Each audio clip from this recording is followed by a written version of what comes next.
Good afternoon, and welcome to the Rhode Island ASCE live stream. We're excited today to bring to you Mr. Kevin Cleary, who serves as the town engineer for Smithfield. Today we'll be talking about the Esmond Mill Drive Bridge, and we're really excited about this and bringing Kevin before us.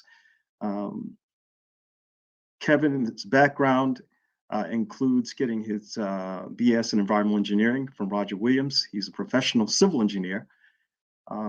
He spent a few years in private industry, but has worked primarily in municipalities, had a brief stint as well in Brewerville, where he served as a town engineer, and now is back, as I was saying today, as the town engineer for Smithfield.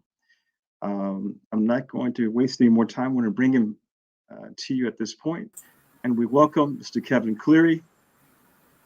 And good to see you, Kevin, and the show is yours from here. Hi, thank you, Dr. Taylor, for the kind introduction.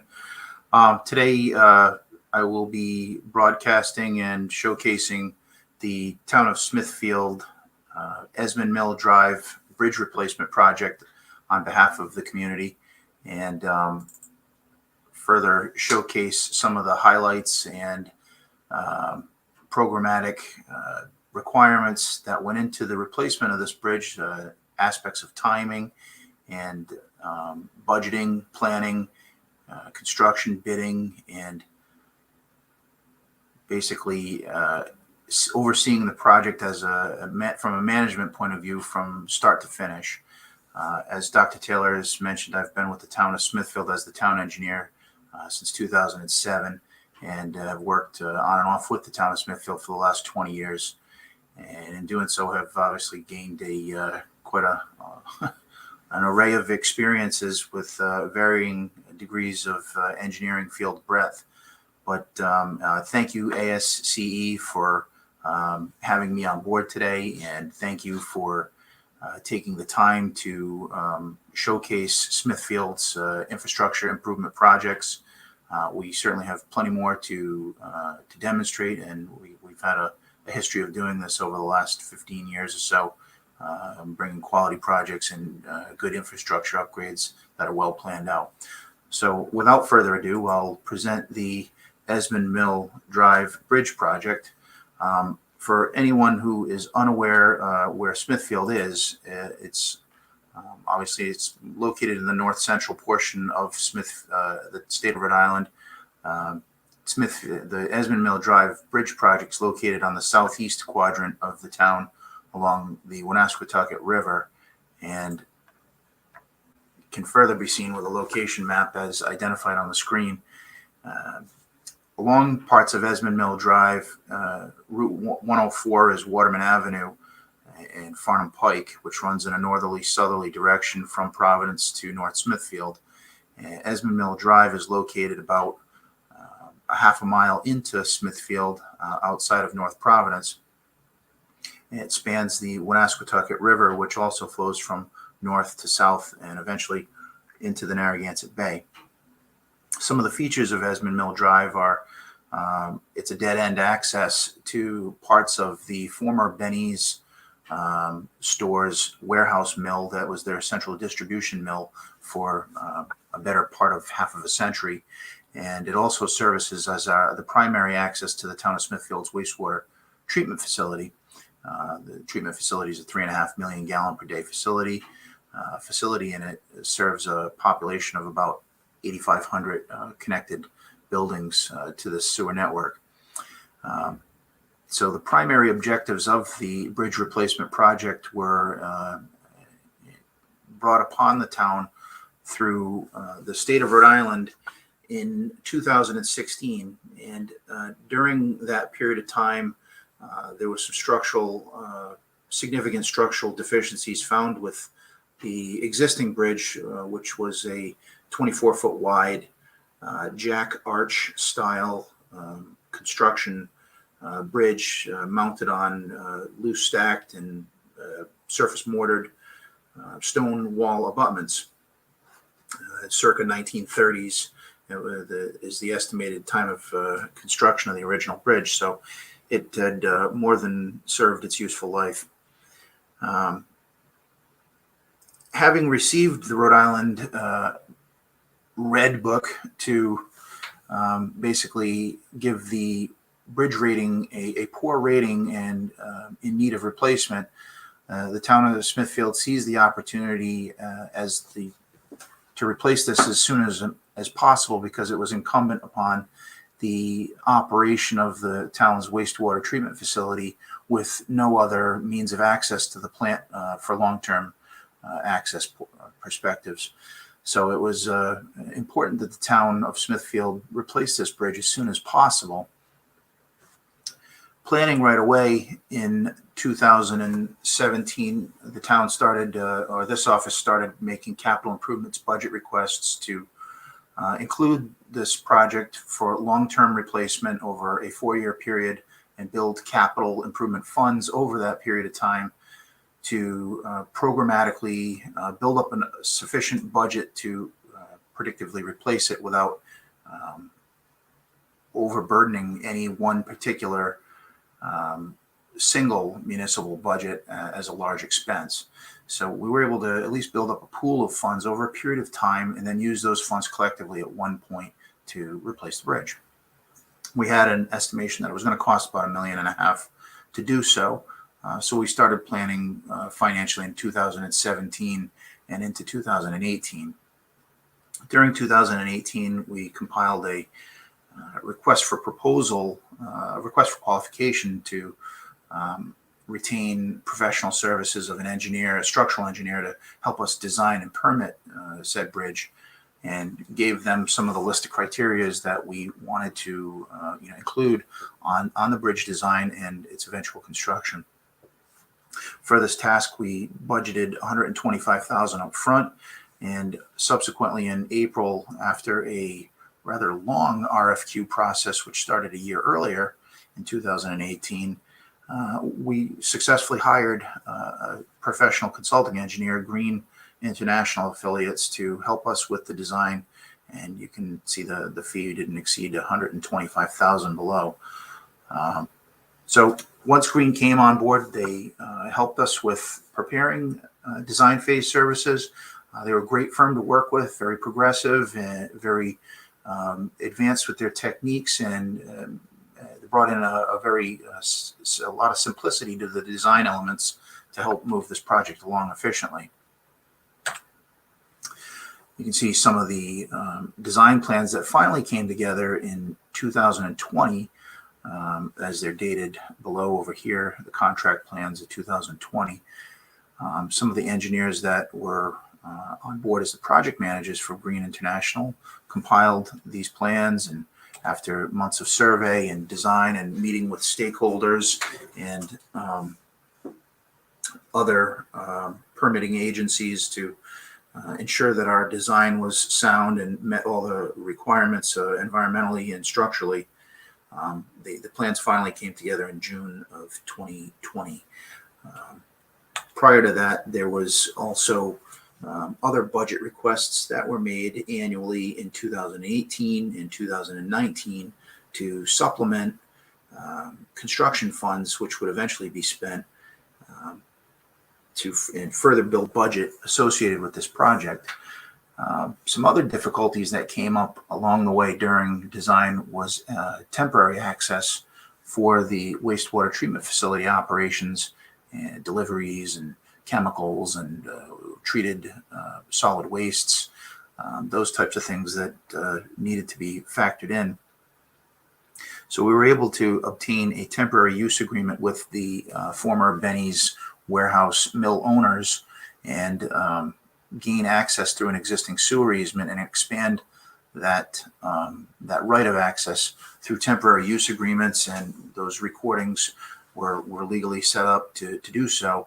And facilitating that step of the way actually did take quite a bit of time, a little bit more time than expected, but eventually it did work out prior to the start of construction.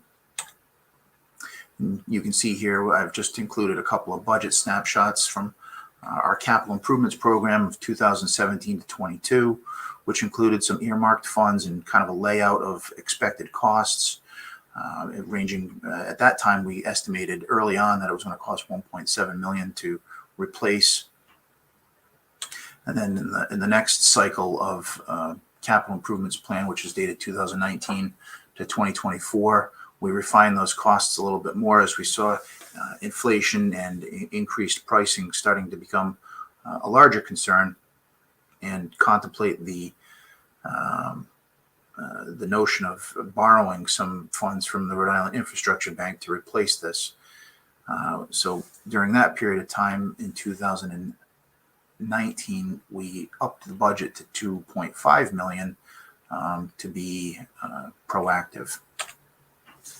And then lastly, in the 2021 to 2026 capital improvement budget for the town of Smithfield, we had already received pricing for the project in 2020 and only needed a limited number of gap funds to close the project out, as can be seen in the 2021 earmark that was set aside.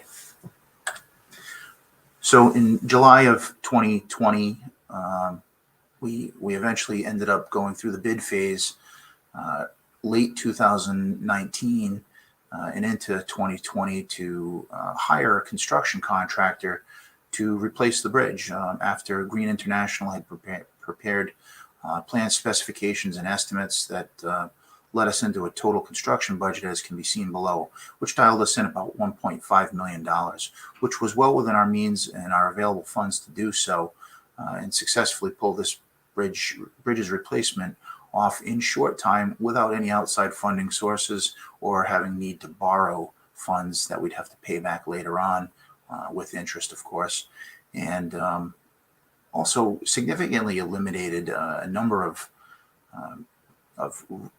red tape streams associated with borrowing and outside federal funds that typically come with those projects that can contribute to cost escalators that can make a project go up by as much as 50%. So this was a significant savings to the town, and it also sped up the process. We have a quality bridge out of it now. So in late 2020, the project was advertised for construction, and throughout the spring of 2020, in 2019, late 2019, the project was advertised for construction, and in early 2020, the project was authorized for contract award, as you can see in July, to New England Building and Bridge Company for the amount of $1.318 million. So that did come under bid by a little bit, and subsequent notice of contract award was issued in September of 2020, with construction to start later on towards the end of 2020 to start bridge construction, demolition services. Lastly, in October of 2020, after all the contract obligations had been met for preliminary matters, the contract was issued notice to proceed. Now we'll get into some of the highlights of the construction and some of the issues that were faced during construction and the constructability items that we had to contemplate during the design. A number of factors had to go into this design, which included temporary relocation of an existing gas main service.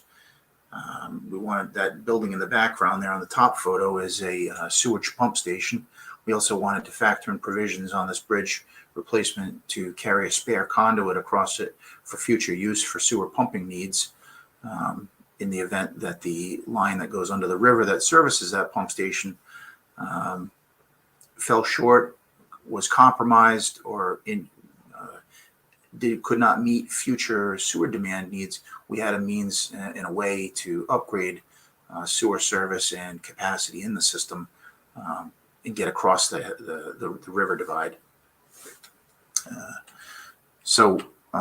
Again, part of early phases of demolition were temporarily relocating the gas main, building a temporary construction access from the end of Esmond Mill Drive along parts of the back of the Benny's Warehouse Mill and eventually going out to Maple Street, which leads to Esmond Street, which is a primary connector located in Smithfield.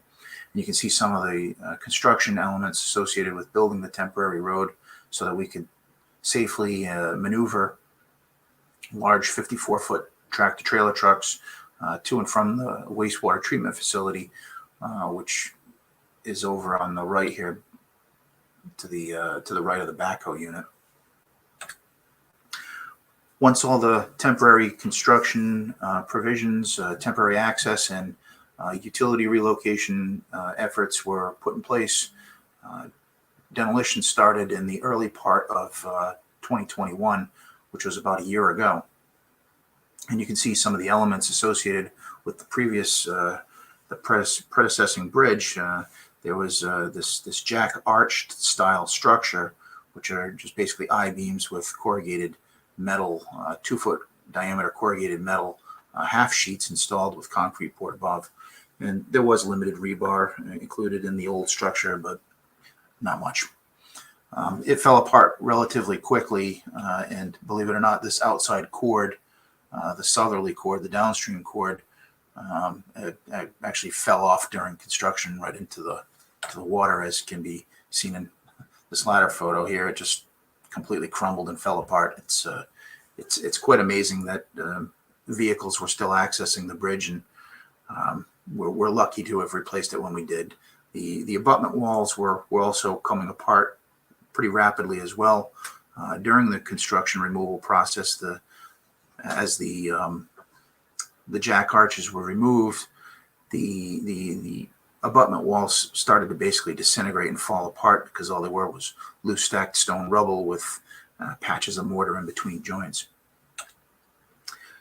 So once the bridge was safely removed from service, temporary water diversion means were implemented to steer river flows so that work could commence on the abutment sides of the bridge, and also in-river work could be completed sequentially to provide a new lining along the river bottom channel to minimize scour, introduction into the abutments, the lower chord of the abutments, or the toe of the abutment walls, and then also meet environmental criteria that was placed on the town of Smithfield from Rhode Island DEM as part of the permit condition, that the river sediments below the river be removed and disposed of legally and restored with a riprap treatment to satisfy the means of environmental protection.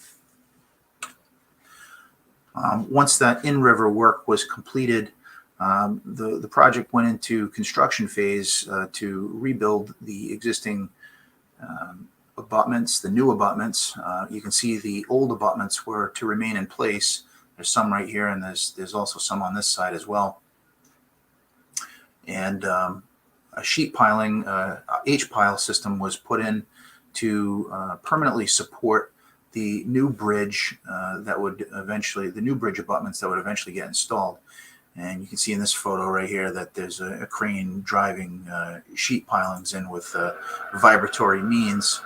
And, we use this technique to get the H-piles in to the extent we could until it hit general refusal.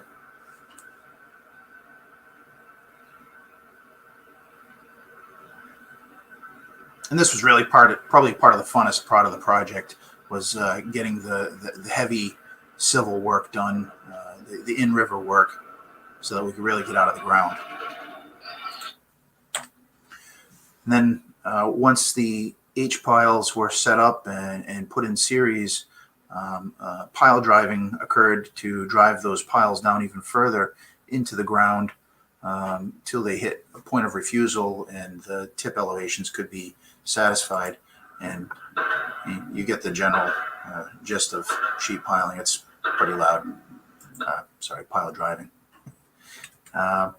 Once the piles were deemed by the geotechnical engineer, who was GZA, Dr. Paul Aldinger, on the assignment, once they were satisfactorily driven to the proper elevations and met the resistance load calculation requirements as friction piles. They were cut off at the proper tip elevation so that the forming of the bridge abutments could be follow up as the next activity.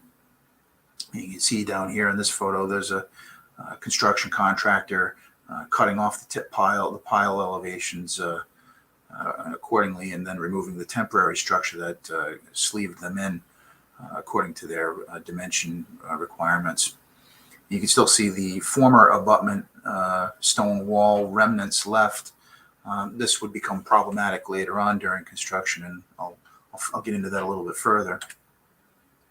And then the next sequentially, the forms were set up for the bridge abutment itself, bridge abutments, and then eventually rebarred and caged and poured in place. Concrete elements were completed. You can see the timestamps here are in April of last year. So the project moved along pretty swiftly for most of its construction, especially the more heavy civil aspects of the project. All rebar inspection was completed by the structural engineer and this department as well, the town engineer's office. Oversaw all this project construction myself personally during the works, and implemented all contracts, design elements, and facilitated much of the permit phase work that was required to get this project out of the ground. And you can see in these latter photos here in May that the concrete's being poured and vibrated into place. Most of the concrete was pumped in to minimize spillage and further enhance safety on the job. You can see some of the next components of the project once the abutments were formed. You'll notice there's a crown to the top of the abutment so that the crown of the road picks up later on through the finish elements.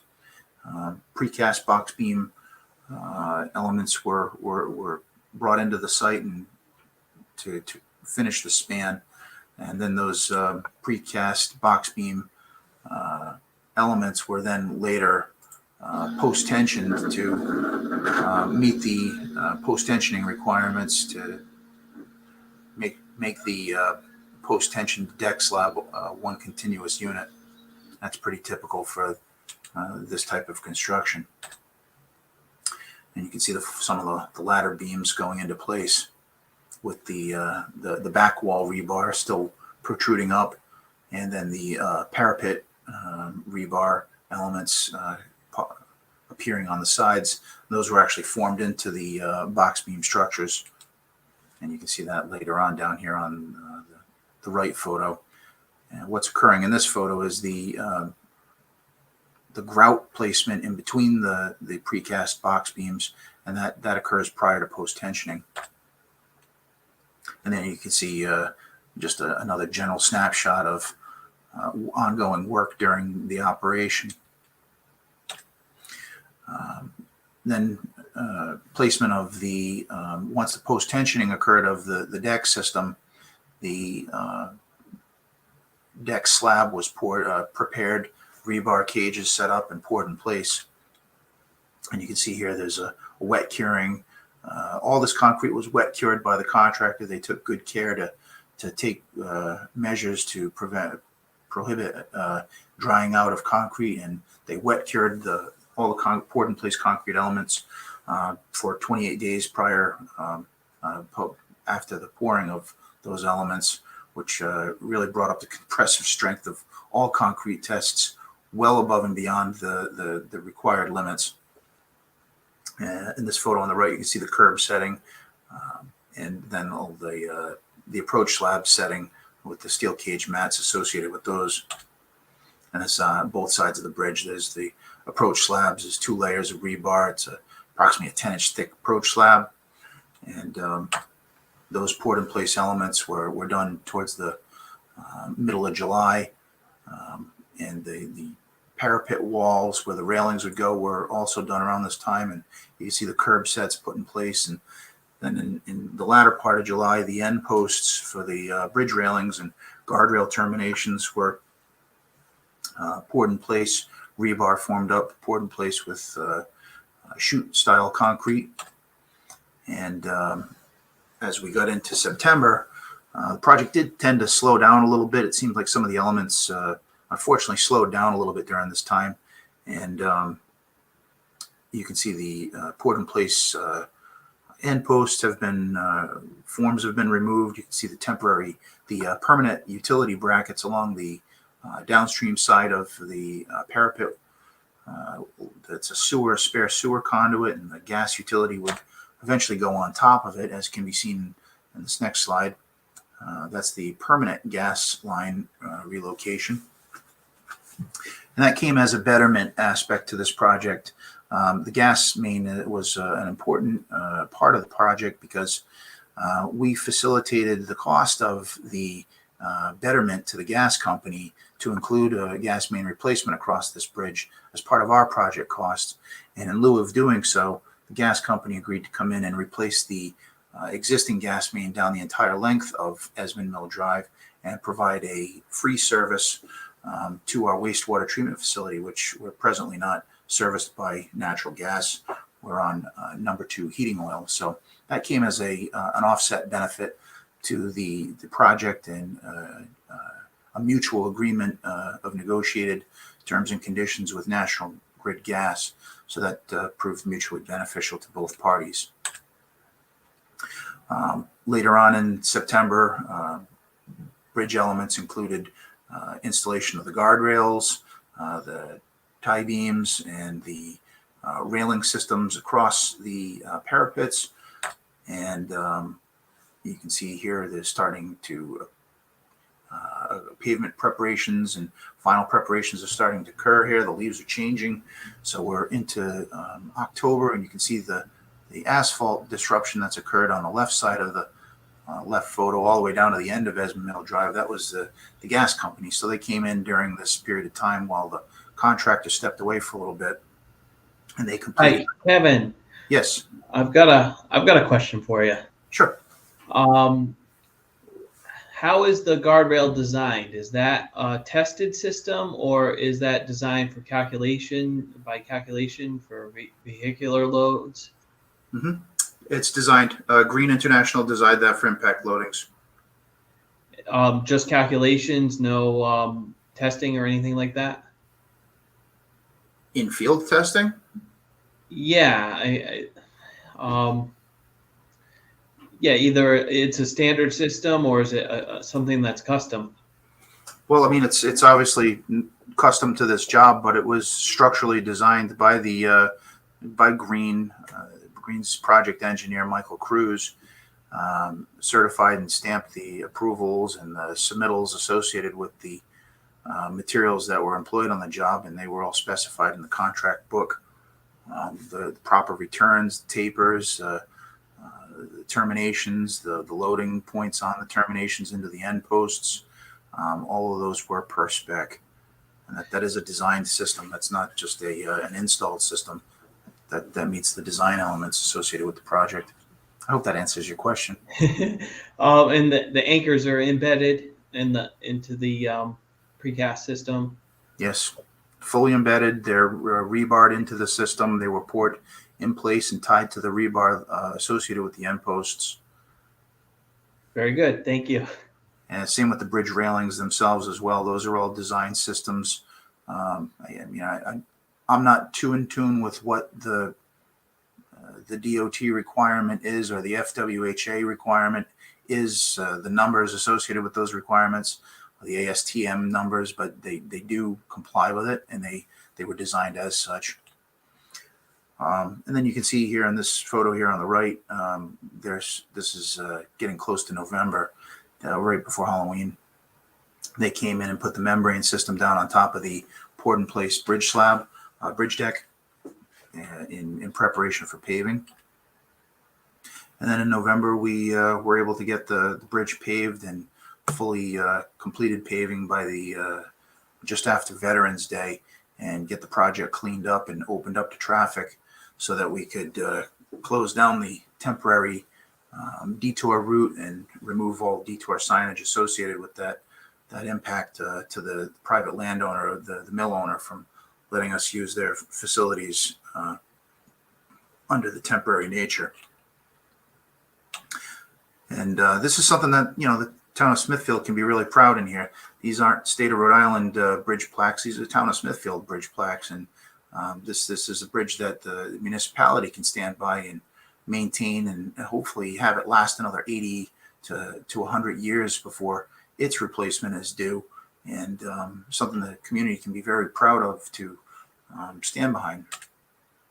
So we went from this to this. It's a beautiful bridge that the town can be happy with for a long time. So I thank you for the engaged conversation. If there's any questions or anything any questions I can answer or comments, how the process went or what type of pitfalls or anything like that, I'd be more than glad to answer some Q&A. Kevin, thank you so much. I was excited to have a chance to have you come for us today, and I appreciate this. Right, we're talking about bridge deficiencies or structural deficiencies all over the United States, and certainly we have ours in Rhode Island. But to take us through the process, I think is really important. So I am so appreciative of you coming before us today. One question I had though, overall, what was the most challenging part of this project for you?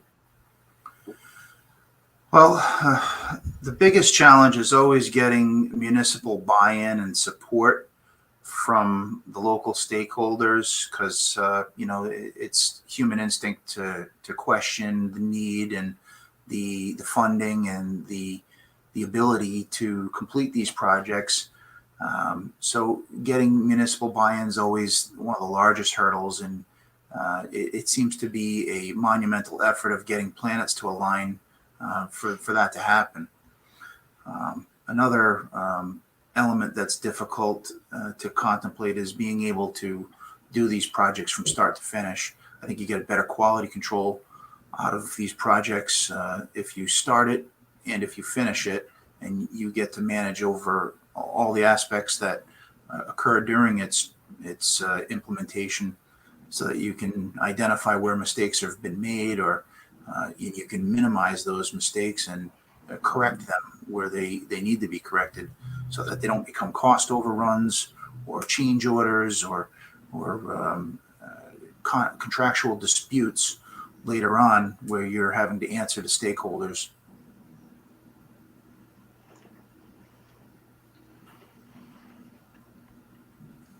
Could you talk about any DEM requirements that you had to comply with? Yeah, sure. We met with DEM early on in the design process. I think it was I'd have to go back to the project narrative for this. We met with DEM, I want to say it was in 2019, early 2019, when we put Green International to contract. We immediately met with DEM to find out what type of provisions were going to be required to replace this bridge. Some of the difficulties with this bridge is it's located in a floodplain, so there really isn't much room to provide any type of water quality volume treatment, let alone water quality treatment, pollution treatment. And we didn't plan on widening the bridge any, so we tried to replace its footprint and its line and grade in kind, so that we could avoid having to budget for stormwater pollution controls to be implemented on the project, and they were agreeable to that. Excellent. They also, like I said, mentioned during the in-river work, they also required that we removed some of the in-river sediments, which have been, plagued with industrial pollutants over the last century. So we did get rid of a small volume of industrial pollutants from the riverbed and improved our scour condition. Very good. We've got a question from the audience.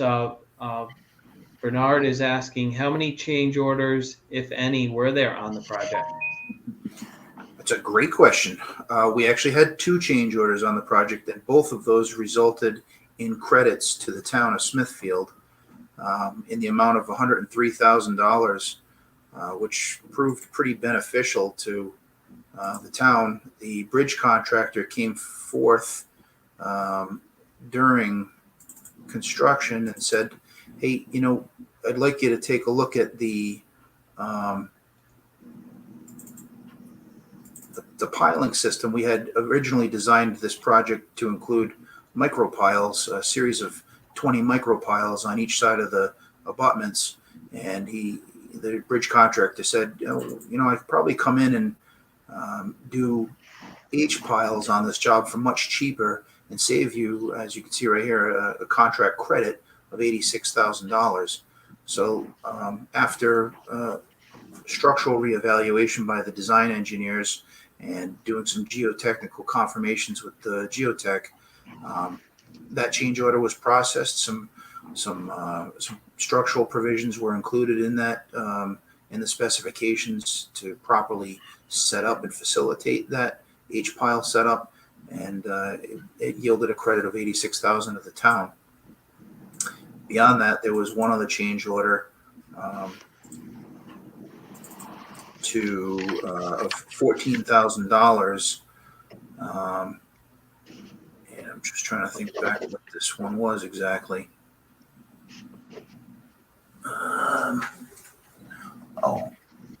So the former bridge abutments, the stone bridge abutments, were supposed to be concrete capped, and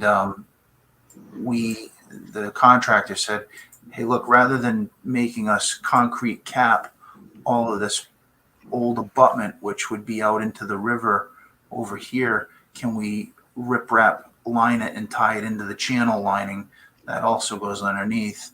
And again, the structural engineers took a look at that, evaluated the scour condition, went back to DEM to modify the permit, and DEM was agreeable to that modification with just cause. So that resulted in a credit of $14,000. So really, the project was a windfall to the town. We got a completed bridge for $1.215 million. So change orders aren't always a bad thing, right? That is correct. We've got another question. What was the average depth of driving for the piles? How long was the overall pile driving process? Pile driving only took, I think, a week's worth of time to complete. And most of the pile tips went in, they were 50-foot piles because I think we had scheduled 35-foot piles, but the contract couldn't get 35-foot piles because it would be more expensive. It was actually cheaper to just to buy 50-foot piles and dispose of the excess, or repurpose the excess for some other needs that they may have. And I think some of those piles were sticking up 20 feet, where others went in 40, depending on what refusal elements were below subgrade. Maybe they hit ledge, boulders, or met the friction requirements associated with driving those H piles into the parent material underground. So you had a wide array. You had 16 piles altogether, 8 on each side, and they varied in overall depths. And you can see some of that,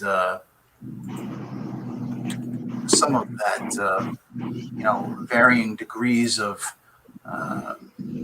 elevations associated with the piles as they were driven down. I think the ones closer to the downstream side of the bridge, or the southerly side of the bridge, ended up staying up a little higher.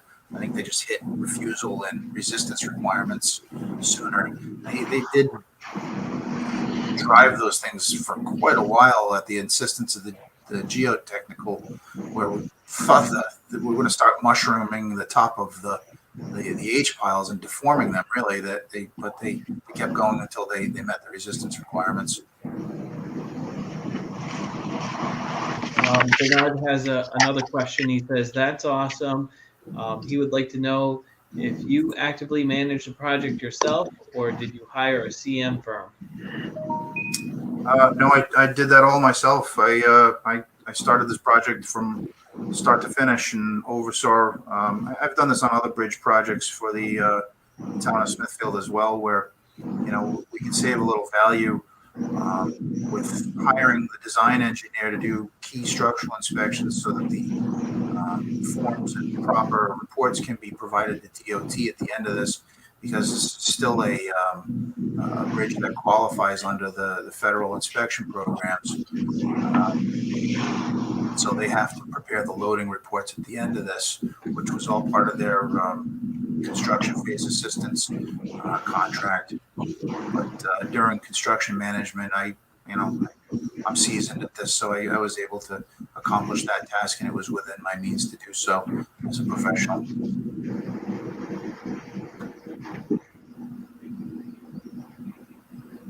Very good. I had one other question, if possible here.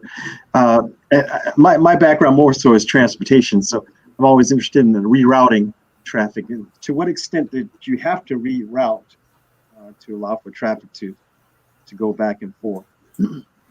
Well, yeah, obviously that's always a difficult and sometimes complicated aspect to predict.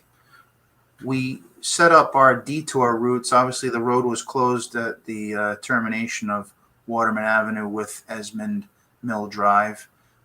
We had to build that temporary road around the back of the mill, and this is an existing sewer line that runs along the back of the mill. That's our main trunk line into the wastewater facility. So there was already a structural road there. It just had to be slightly improved, and we have right-of-way and easement associated back here until you get to Maple Street, which gets you to Esmond Street. And Esmond Street's a major connector between Route 104 and Route 44, which is just off to the southwest a little bit. So, it's difficult at this intersection because larger trucks can't take lefts out and they can't take rights in. So that there's signage there that's applicable today that regulates that type of traffic requirement. So it did take a little bit of advanced coordination, but it wasn't too hard. I mean, there isn't a huge public component using Esmond Mill Drive. It's mostly isolated to wastewater ops and their vendors, municipal staff, and the mill owners, which presently the mill is largely unoccupied. So this was the time to do it.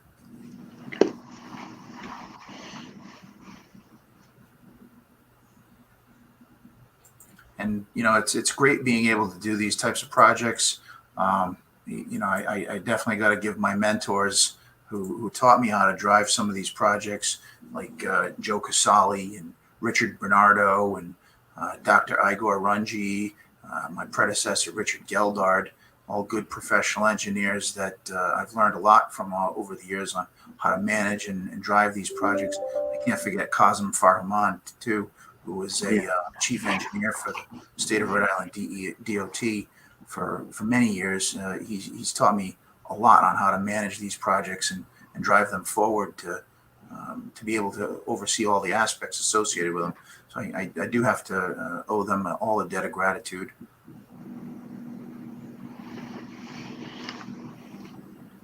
Excellent. Chad, do we have further questions? One more real quick. How many piles were load tested or analyzed? Pretty sure all of them. I'm pretty sure I have that somewhere in the structural report. We just actually received the final DOT loading report on this from the design engineer, and I'm pretty sure it's all spelled out in the inspection report and the loading calculations that are all contained within here. Like I said, I'm not a structural designer and intimately familiar with all the operations of these inspection reports. I know enough to be dangerous, but I don't know enough to do them. And you can see some of the calculations in here that probably get into the pile elevations and the overall aspects of the load ratings associated with the piles. But can I directly point you to them right now? That looks they're probably in here somewhere. I just I'm unable to get you to them at this exact moment.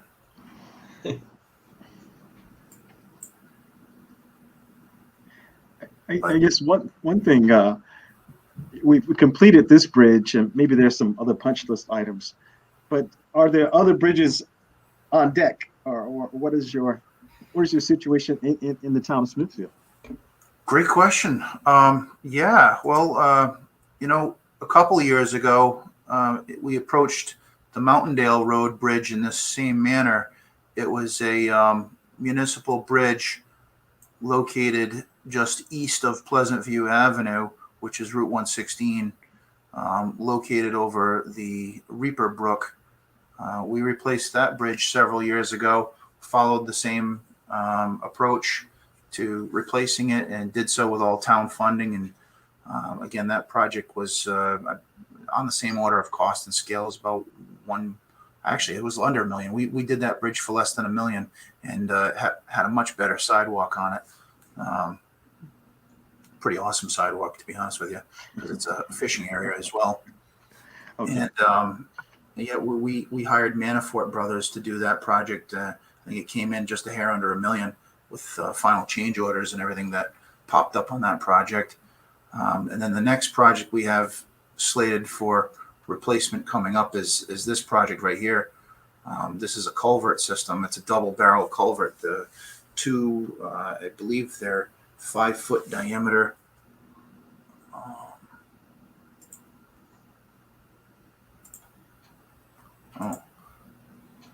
They're twin 72-inch pipes, so they're 2 6-foot pipes. So we have that project coming up next. I plan to solicit RFQs for consulting services to evaluate the structural condition of the head walls that hold those culverts up, evaluate the culverts themselves to see if they need to be replaced. At a minimum, the head walls need to be fully reconstructed, and I anticipate that project to be south of $1 million at this point in time. If we can do this with local monies and keep red tape federal requirements out of it, it minimizes cost and saves a ton of time.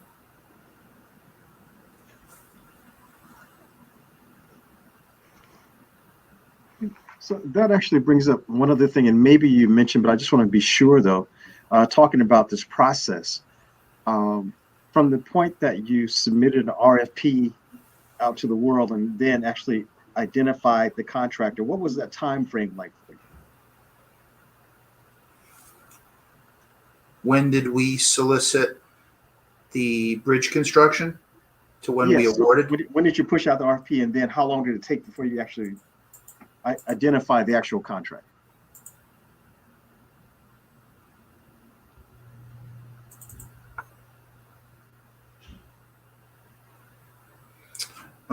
Looks to me like I asked the council to bid the project in April of authorizes the advertisement of construction. So I requested permission to advertise the project's construction in April of 2020, and then we awarded that contract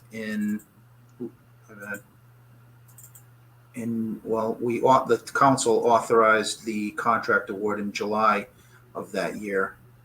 So 3 months time from collecting actually less than that. If we advertise the project shortly here after April 9th, they gave me permission to advertise it. If we hit the advertisement the next week or two, for the end of April, we advertised it for probably 30 days to get us into the beginning of June. Did reviews, quals, checks, credits, and interviews during the month of June. And then during early July, likely finished our recommendations to hire, which falls in line with July 29th. So I got back in front of the town council, probably their first meeting in August. And contract award was issued shortly thereafter. Contract, well, that's not contract award. Notice of contract award, early September. So from start to finish to bid to construction award, 4 months, 3.5, 4 months. That's about as quickly as you can possibly do it, really. It took more time to get a consultant on board. That was a painful process. What was the pain there? You see that? Well, going back to that phase of the project, to get design bid phase assistance, we ended up having to bid the consulting services twice. The council at that time was not too familiar with RFQ processes and how they worked, and felt that the project was, the first time we advertised it, the project was just getting handed out. And once we explained the letter of the Brooks Act and the laws that pertain to the Brooks Act on qualification-based services, we were asked to re-advertise the qualification. So we had to rescind. I think this was in 2018.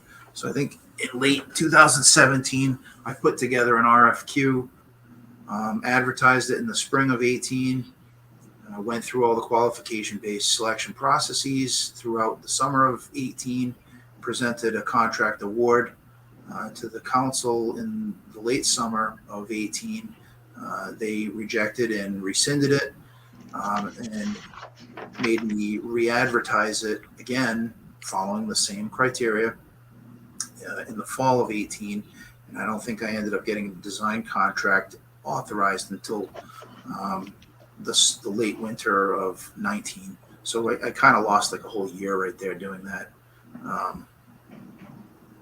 Doing that step. And that's where you asked me earlier what some of the larger pitfalls were, municipal buy-in with the whole process and how to implement and execute certain tasks, when certain services are qualification based and when other ones are bid based. Professional services, much like legal services, are qual based selection criteria, and it's viewed by council folks that may be unfamiliar with some of that territory. It can be somewhat subjective or viewed as subjective when you're trying to vet who the most qualified consultant is to complete your services without reviewing pricing as a scoring criteria. Okay.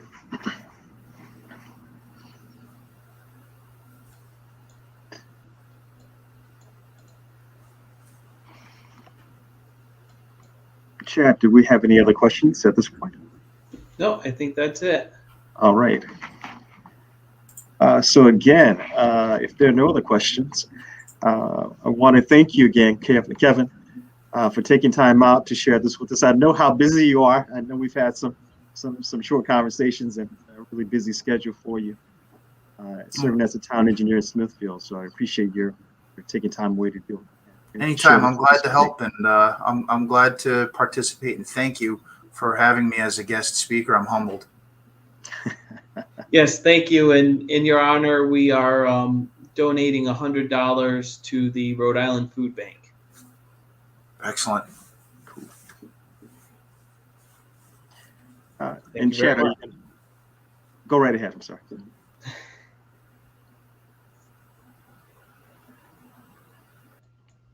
Oh, that's it. So let's, Are we going to share the next speaker? Okay. yes, we'll post our information here. We want everyone to know that our website is under construction right now.